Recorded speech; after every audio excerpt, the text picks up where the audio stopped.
धर्मेंद्र निर्मलिया।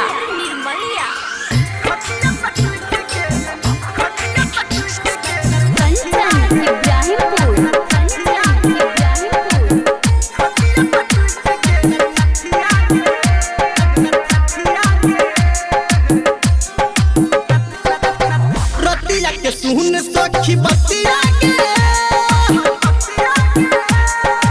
अखटिया पे टूट गेल नथिया के रतिया के सुन सखी बतिया के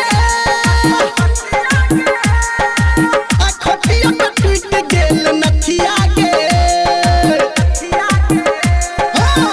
मन लग बात नहीं नथिया के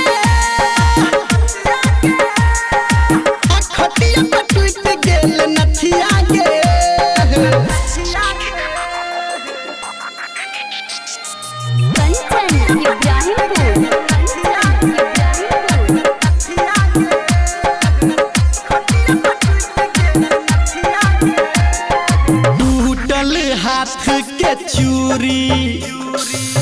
टूटल कान के बाली गे सूख गल होठ के लाली गे टूटल हाथ के चूड़ी टूटल कान के बाली गे सूख गल होठ के लाली गे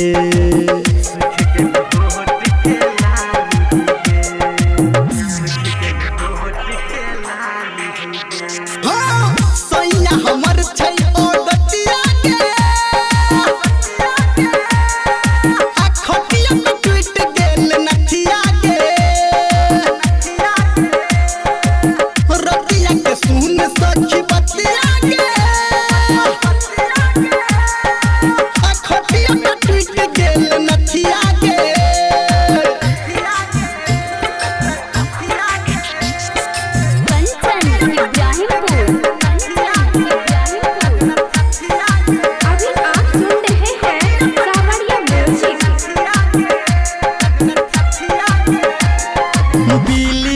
किली फंसा के मरलक एहन पाटा गे लागी गेल काटा गे।